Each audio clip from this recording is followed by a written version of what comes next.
तो श्रोता के आनंद का तो अंत ही नहीं होगा। ऐसा श्रोता धन्य ही हो जाएगा।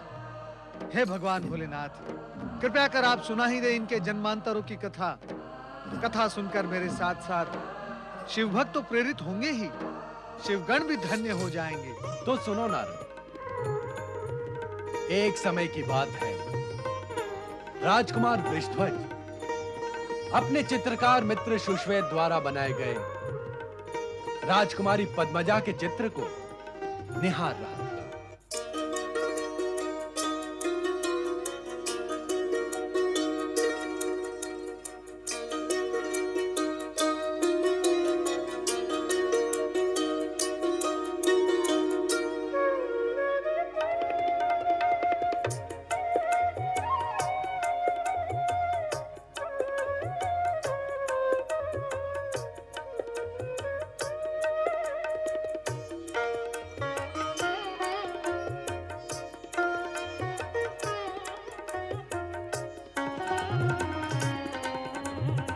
उत्तम, अति उत्तम।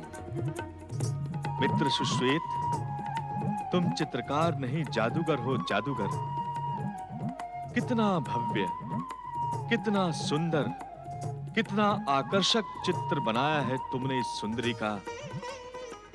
लगता है सौंदर्य की देवी साकार होकर धरती पर उतर आई हो और अब बोलेगी, अब कुछ बोलेगी।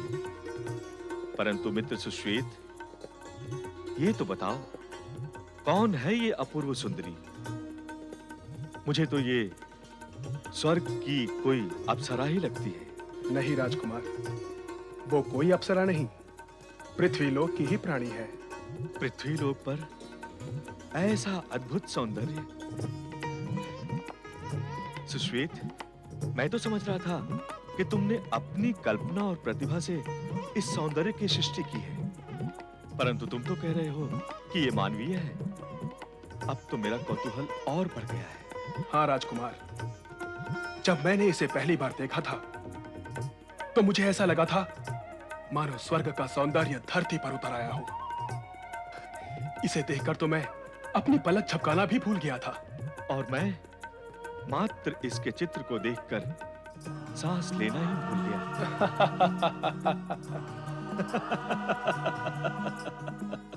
कहीं ये परम सुंदरी तुम्हारे मन मंदिर में प्रवेश तो नहीं कर गई? ना कहूं तो असत्य होगा और हाँ कहूं तो असंगत होगा। जो सत्य है वही कहो।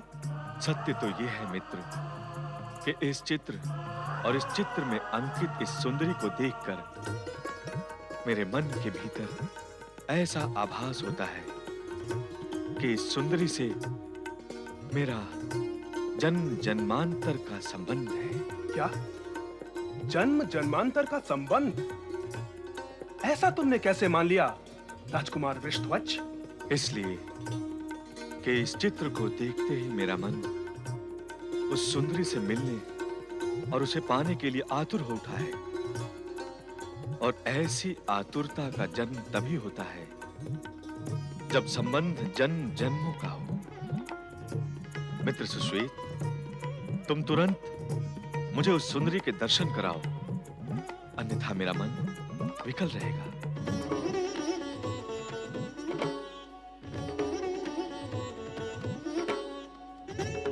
अरे, तुम मौन और उदास क्यों हो गए सुश्वेत? क्या मैंने कुछ अनुचित कह दिया? नहीं राजकुमार, तुमने तो अपने मन की सत्यता और निश्चल भाव को ही प्रकट किया है। किंतु क्या बात है मित्र, तुम संकोच क्यों कर रहे हो? कौन है ये सुंदरी? क्या नाम है इसका? राजकुमार, उसके विषय में अधिक जिज्ञासा प्रकट ना करके तुम उसके चित्र की सुंदरता का आनंद लो, बस। नहीं, मैंने अभी अभी तुमसे कहा कि मेरा इससे पूर्व जन्मों का संबंध है, इसलिए मैं इसका चित्र देखकर आतुर हो गया हूं। और तुम मुझे केवल चित्र देखने तक सीमित रखना चाहते हो? क्यों? क्यों चाहते हो तुम ऐसा? अरे कैसे मित्र हो तुम, जो अपने मित्र के मन की आतुरता को समझ ही नहीं रहे हो, और जब समझ ही नहीं रहे हो तो उसे दूर कैसे करोगे? मेरी मित्रता पर प्रश्न चिन्ह मत लगाओ राजकुमार वृषध्वज। मेरी मित्रता पर तो सदैव तुम गर्व करते रहे हो, और मित्र धर्म के नाते ही मैं तुम्हें उस सुंदरी से दूर रखना चाहता हूं। मित्र सुश्वेत, तुम तो मेरा आश्चर्य, कौतूहल और उत्सुकता बढ़ाते ही जा रहे हो। अब तो तुम्हें मित्र धर्म के नाते बताना ही होगा कि कौन है ये। हठ ना करो राजकुमार। तुम ही तो ले आए हो मुझे उस स्थिति तक जहां हट के अतिरिक्त और कुछ किया ही नहीं जा सकता, और हट तो अपनों से किया जाता है। मुझे पूर्ण विश्वास है कि तुम मेरे अपने हो। अब बताओ, कौन है ये सुंदरी? तुमसे तर्क करना तो व्यर्थ ही होगा। बुद्धिमत्ता भी इसी में है। अब बताओ, कौन है ये सुंदरी? ये राजकुमारी पद्मजा है।